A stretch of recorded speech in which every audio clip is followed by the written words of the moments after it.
Assalamualaikum warahmatullahi wabarakatuh.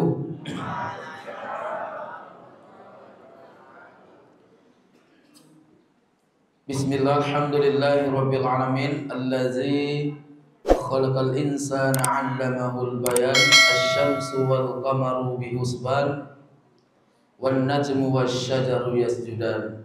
Asyhadu an la ilaha illallah wahdahu la syarikalah, wa asyhadu anna Muhammadan abduhu wa rasuluh sallallahu alaihi wasallam. Faqala Allah Ta'ala fil Qur'anil Karim, a'udzu billahi minasy syaithanir rajim. Bismillahirrahmanirrahim. Fa iza qura'atil Qur'an fastami'u lahu wa ansitu la'allakum turhamun. Shadaqallahul azim. Surah Al-A'raf ayat 204. Yang sama-sama kita hormati, kita muliakan dan kita banggakan kepada seluruh Bapak dan Ibu pengurus Masjid As-Sakinah serta jajarannya. Kemudian yang terhormat kepada seluruh bapak-bapak, ibu-ibu serta anak-anak kita semuanya, harapan orang tua, harapan para guru, harapan masyarakat, harapan bangsa dan negara. Umumnya kepada kita semua jemaah salat subuh yang dirahmati oleh Allah Subhanahu wa taala. Pada pagi hari ini Bapak dan Ibu, marilah kita selalu senantiasa bersyukur atas kehadiran Allah Subhanahu wa taala. Karena berkat limpahan rahmat dan nikmat yang terus Allah berikan kepada kita, sehingga pada subuh yang penuh keberkahan ini Allah masih memberikan kita kesempatan untuk dapat hadir melaksanakan salat subuh berjemaah. Ampun, luar biasa Pak, mencalik jemaah Masjid As-Sakinah. Banyak lu dicalik Bapak Ibu jemaah subuh. Tak ada yang seperti ku Bapak Ibu. Ini mudah-mudahan Allah akan limpahkan keberkahan dalam hidup dan kehidupan kita, terutama bagi pengurus yang mampu mengajak para jemaah untuk ramai dan tetap istiqomah dalam melaksanakan salat subuh. Kemudian salawat beriringan salam, semoga Allah curahkan buat junjungan kita, yakni Nabi besar Muhammad sallallahu alaihi wasallam, dengan hantaran kata Allahumma salli ala Muhammad wa ala ali Muhammad. Bapak-bapak, ibu-ibu, kaum muslimin dan kaum muslimat sedang jemaah subuh yang dirahmati oleh Allah Subhanahu wa taala. Ambo ceramah siku Pak, bukanlah orang yang pandai, tapi ambo sekedar kok takalok bajaguan lupa baingian Bapak Ibu, sekedar berbagi ilmu saja. Jadi kajian subuh kita pada pagi hari ini Bapak Ibu, kita ambil dari suatu hadis Rasulullah SAW yang diriwayatkan oleh Bukhari. Apa kata Rasulullah? Innallaha kariha lakum arba'a, al-abasu fi salati, wal-lagwa fil qira'ah, wal-rafasu fi siyam, wad-dahaku indal maqabir. Rawahu Bukhari. Jadi judul kajian kita pada subuh kali ini adalah 4 golongan manusia yang dimurkai oleh Allah Subhanahu wa taala.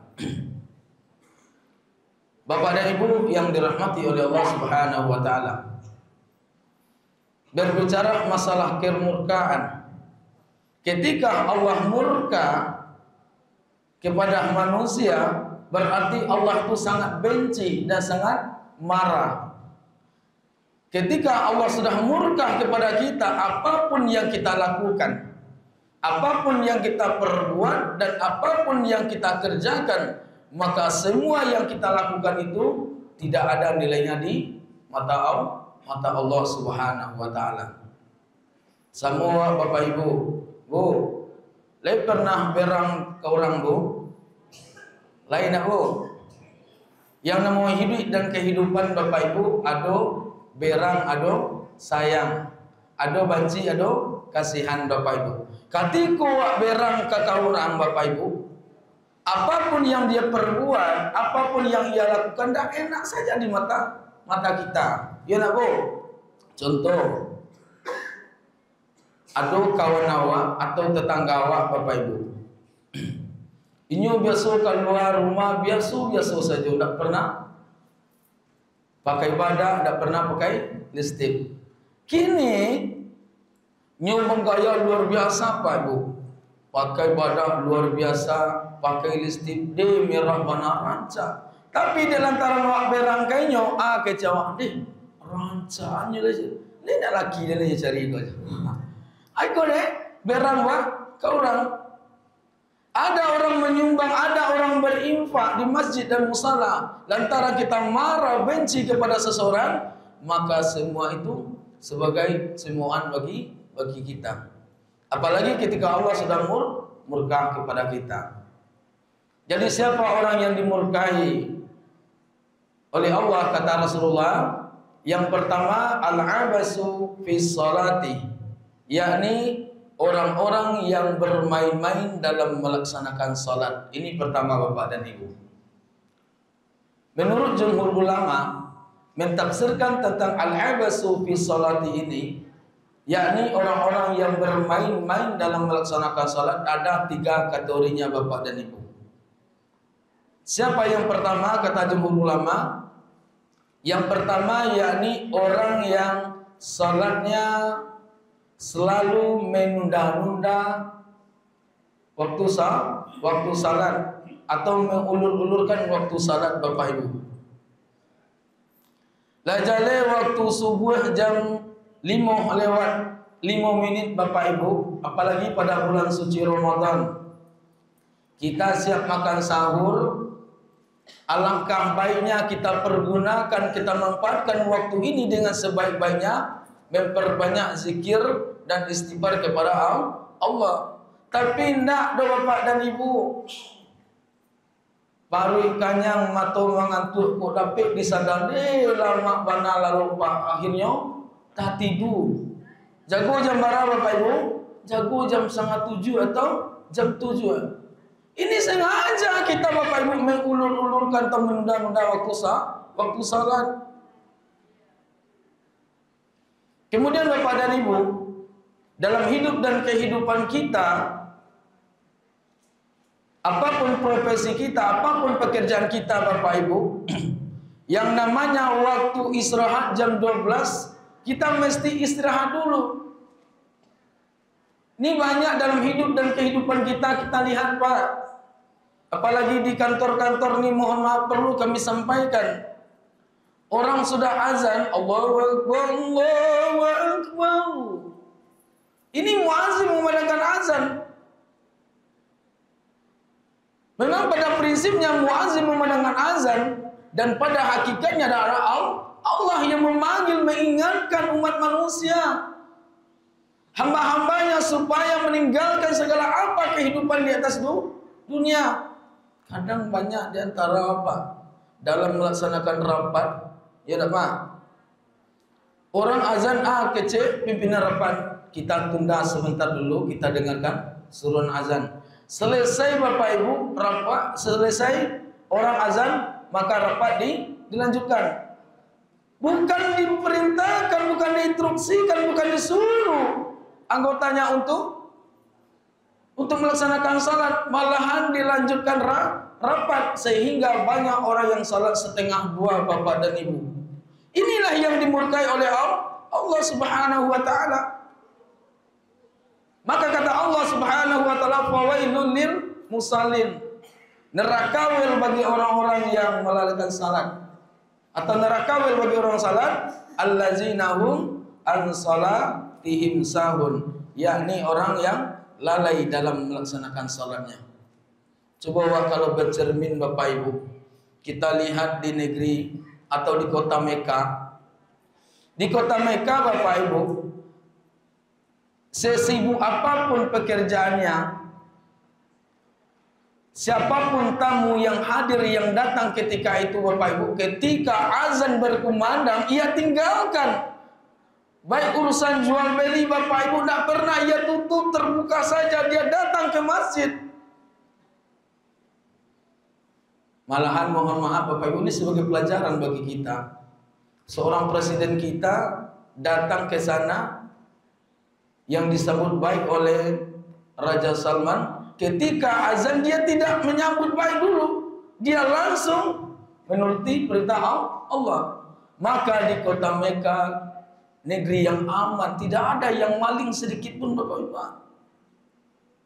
Ternyata di antara kita banyak dengan sibuk dengan mengurus pekerjaan kita, malahan kita banyak lalai mengerjakan perintah Allah Subhanahu wa taala. Ini yang pertama Bapak Ibu. Yang kedua, kata jumhur ulama mentafsirkan tentang al-abasu fi sholati ini adalah orang yang salatnya sewaktu-waktu atau seketika Bapak dan Ibu. Bahalu salat sewaktu-waktu Ustaz. Kini salat beko indah. Zuhur salat, asar indah.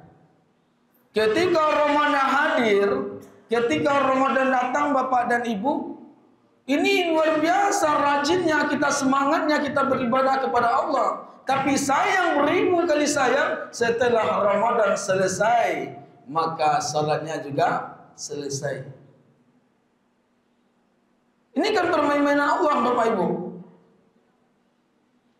Malahan bagi kita laki-laki Bapak-bapak, kalau tidak ada salat Jumat Bapak Ibu, mungkin tidak kenal dengan Allah Pak Ibu. Ya tidak Pak? Salat sekali seminggu saja Bu Pak. Salat Jumat. Makanya kata Allah, bukankah Allah menciptakan kita? Wa ma khalaqtul jinna wal insa illa liya'budun. Tidaklah aku ciptakan jin dan manusia, kata Allah, kecuali beribadah kepadaku. Jadi itu prioritas Allah menciptakan kita, menghadirkan kita di permukaan bumi Allah ini adalah untuk beribadah. Kalau bekerja gimana Ustaz? Kerja itu nomor sekian Bapak dan Ibu. Banyak kita yang mempermain-mainkan Allah. Kemudian yang ketiga, masih membahas tentang al-abasu fi sholati ini, yakni kata jumhur ulama, ini tegurinya pada anak-anak. Ada orang salat dia bergelut dalam melaksanakan salat. Bapak-bapak, ibu-ibu, saudara-saudara kaum muslimin sedang jemaah subuh yang dirahmati oleh Allah. Kemudian yang kedua, siapa orang yang dimurkai oleh Allah, sangat dibenci oleh Allah Subhanahu wa taala? Yang kedua kata Rasulullah, wallagwa fil qiraah, yakni orang-orang yang meribut ketika ada orang baca Al-Quran. Orang tadarusan di masjid, di musala Bapak dan Ibu. Ada pengajian-pengajian agama, katakanlah Isra Mi'raj, peringatan Maulid Nabi, orang baca Al-Quran di hadapan kita malahan lebih keras suara kita, bahkan mengganggu orang yang baca Al-Quran. Ini yang dimurkai. Kenapa hal demikian Bapak dan Ibu? Karena Al-Quran ini adalah firman Allah yang Allah turunkan kepada Nabi Muhammad SAW melalui perantara malaikat Jibril. Tak banyak seperti kita Bapak dan Ibu, kita sudah sampaikan kebaikan, kita bimbing anak-anak kita, kita ajarkan sesuatu yang baik untuk masa depannya. Namun sesuatu yang kita sampaikan itu Bapak dan Ibu tidak pernah dia indahkan, tidak pernah dia dengarkan, tidak pernah dia turuti. Marah tidak Bapak Ibu? Pasti marah. Begitu pula bagi Allah. Ada orang baca Al-Quran, dia lebih keras suaranya, mengganggu orang baca Al-Quran. Maka kata Allah Subhanahu wa taala dalam surat Al-A'raf ayat 204, Faiza qura'atil Qur'an fastami'u lahu.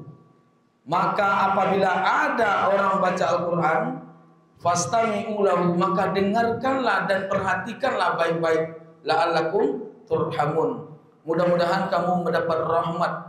Orang saja membaca Al-Quran Bapak dan Ibu, kita dengarkan, kita perhatikan, maka bermacam cara Allah memberikan rahmat kepada kita.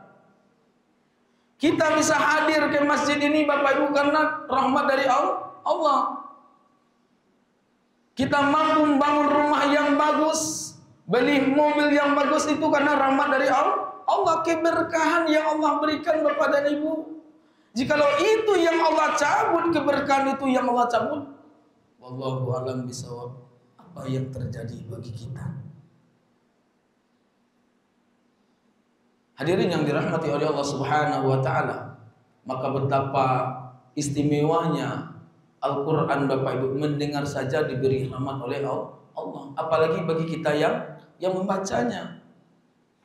Maka kata Ali bin Abi Thalib Bapak dan Ibu, bagi orang yang membaca Al-Quran dalam keadaan berwudu, maka satu huruf yang ia baca 10 kebaikan yang ia peroleh. Alif Lam Mim itu Bapak Ibu bukan satu huruf tapi 3 huruf. 3 kali 10 berarti 30 kebaikan yang kita peroleh. Bismillahirrahmanirrahim. Bismillah itu Bapak Ibu 9 balik huruf, hitunglah Bapak dan Ibu. 19 kali 10 maka 190 pahala yang kita peroleh. Kan luar biasa Bapak Ibu. Maka ketika baca Al-Quran Bapak Ibu, kita wiridkan Al-Quran dalam rumah tangga kita. Kita usahakan secara kontinu baca Al-Quran Bapak Ibu, maka bermacam keberkahan yang Allah timpakan, yang Allah hadirkan, yang Allah berikan kepada kita. Kenapa hari ini Bapak Ibu permasalahannya? Banyak kok Bapak Ibu rumah bagus, dia kaya Bapak Ibu, tapi ketenangan jiwa tidak ia miliki, ketentraman batin tidak ia miliki, kedamaian tidak ada pada dirinya. Ketika berada dalam rumah, seolah-olah tidak ada kesejukan, kesenangan. Biarkan dia Bapak Ibu lebih senang melihat orang lain daripada keluarganya Bapak dan Ibu. Kenapa? Barangkali Allah sudah cabut keberkahan dalam rumahnya. Maka tidak berapa banyak orang hari ini terjadi perselingkuhan Bapak Ibu. Maka salah satu obatnya Bapak dan Ibu, wiridkan lagi Al-Quran. Yakinkan Bapak Ibu, baca Al-Quran setiap hari di rumah kita. Kita ajak istri kita, kita ajak anak-anak kita membaca Al-Quran setelah maghrib menjelang isya. Yakin dan percaya pasti ada Bapak Ibu perubahan kebaikan untuk diri kita dan untuk keluarga kita. Pasti kedamaian, ketentraman, kenyamanan, kesejukan, kebahagiaan, kesejahteraan, sakinah, mawaddah, warahmah akan Allah hadirkan, Allah timpakan kepada orang yang selalu memberikan baca Al-Quran. Hadirin yang dirahmati oleh Allah Subhanahu wa taala. Kemudian yang ketiga Bapak Ibu, sampai jam berapa Pak? Sampai selesai. Yang ketiga, siapa orang yang dimurkai oleh Allah Bapak Ibu? Kata Rasulullah yang ketiga, warrafasu fi siyam, yakni orang-orang yang berbicara kotor ketika ia sedang melaksanakan ibadah puasa. Jadi ibadah puasa ini Bapak Ibu sudah sering disampaikan oleh para mubalik, para ustadz. Berpuasa ini bukan saja menahan haus dan lapar, tidak, tapi juga puasa hendaknya menahan, mampu mengontrol lisan kita. Kita sedang berpuasa Bapak Ibu, terkadang kita tidak mampu mengontrol lisan kita. Masih banyak orang-orang yang berpuasa, masih banyak menghibah, memperbunjingkan orang lain, memfitnah orang lain, menghasut orang lain. Masih banyak. Bahkan dalam berpuasa tanpa ia sadari, mungkin karena kebiasaan dalam hidup dan kehidupannya, dia bercerut dalam berpuasa. Ini yang dimurkai oleh Allah Bapak Ibu. Maka kata Rasulullah, banyak di antara umatku yang ia berpuasa, kam min sa'imin laisa lahu min siyamihi idal ju' wal atas. Banyak orang-orang yang berpuasa tidak mendapatkan sedikit pun min siyamihi dari puasanya ilal ju' wal atas, kecuali rasa lapar dan dahaga. Artinya apa Bapak dan Ibu? Mereka berpuasa tetapi tidak mampu mengontrol perkataannya. Kadang lama otak kamu otak bapak ibu, ibu-ibu, pai sambil gendong cucu, pai ke rumah tetangga. Deh, lihat tahu si anu tu. Deh itu mulainya bapak ibu. Ya kan? Lihat tahu si anu, lebar hari tidak pulang. Jadi otak kamu otak bapak ibu akhirnya terbuka aib orang lain. Ini Allah murka bapak ibu. Makanya kata Rasulullah SAW, ketika kita sedang berpuasa, ada orang pengen mengajak kita untuk membuka aib saudara kita. Sampaikan saya sedang berpuasa. Maka ini yang mesti kita jaga bapak dan ibu. Harus kita jaga supaya amal ibadah kita lebih baik dan lebih berkualitas di hadapan Allah Subhanahu wa taala. Kemudian terakhir bapak dan ibu, siapa orang yang dimurkai oleh Allah? Waddahaku indal maqabir, yakni orang-orang yang ketawa-ketawa di atas kuburan. Ini yang keempat bapak ibu. Ketika kita menjelang Ramadan, kita dianjurkan untuk ziarah kubur, membersihkan kuburan orang tua kita, membersihkan kuburan famili kita, saudara-saudara kita. Banyak di sana bapak ibu yang ketawa terbahak-bahak, bermacam-macam dalih yang dia lakukan, yang dia perbuat. Hendaknya kita di sana kita berbanyak berdoa kepada Allah untuk orang yang telah mendahului kita. Kau nak banyak berselfie-selfie, ketawa-ketawa di atas kuburan bapak dan ibu. Ada saudara kita yang meninggal, kita dianjurkan untuk mengiringi jenazah. Ada juga yang ketawa-ketawa ketika melihat sesuatu yang aneh baginya di atas kuburan itu. Hendaknya ketika kita berada di kuburan itu, jadikan itu sebagai mau'izatul akbar, pelajaran yang sangat besar bagi kita bapak dan ibu. Kita cari, kita induk manuangan bapak dan ibu. Kini saudaramu masuk ke kuburan, panjangnya lebih kurang 2 meter, lebar lebih kurang 50 cm. Andai kini ambo dimasukkan oleh saudara-saudaramu ke kuburan, apa amalan ibadah yang mesti ambo bawa untuk menghadapi Allah? Ini hendaknya yang kita pikirkan bapak ibu-ibu. Bukan ketawa-ketawa di atas kuburan. Bapak-bapak, ibu-ibu yang dirahmati oleh Allah Subhanahu wa taala. Maka kita berharap kepada Allah Subhanahu wa taala di bulan yang penuh keberkahan ini. Mudah-mudahan kita dihindarkan, dijauhkan bapak ibu dari kemurkaan Allah. Jikalau Allah sudah murka bapak ibu, bermacam musibah yang Allah datangkan, yang Allah timpakan, yang Allah hadirkan kepada kita. Kalangi bapak ibu manjamu akan kalian. Itu kalau Allah sudah murka. Maka kita berharap di bulan yang penuh keberkahan ini, mudah-mudahan kita dihindarkan dari perbuatan-perbuatan yang dibenci, yang dimurkai oleh Allah. Dan mudah-mudahan sesuatu perbuatan kita, tindakan kita, apapun yang kita lakukan bapak ibu, mudah-mudahan semuanya mendatangkan rahmat dari Allah, mendatangkan keberkahan. Mudah-mudahan apapun yang kita inginkan, apapun yang kita cita-citakan, kita hidup di permukaan bumi Allah ini selalu dalam lindungan dan bimbingan Allah Subhanahu wa taala. Barangkali ini saja yang perlu kita sampaikan bapak dan ibu. Mudah-mudahan kita selalu diberikan kesehatan oleh Allah, panjang umur, sehat walafiat dalam bisa mentuntaskan ibadah yang kita laksanakan pada tahun ini. Mohon maaf atas segala kesalahan dan kekilafan, dan terima kasih atas segala perhatiannya. Jikalau ada kebenaran sesungguhnya itu datang dari Allah Subhanahu wa taala. Jikalau ada kesalahan dan kekilafan itu bersumber dari saya. Wabillahi taufiq wal hidayah. Assalamualaikum warahmatullahi wabarakatuh.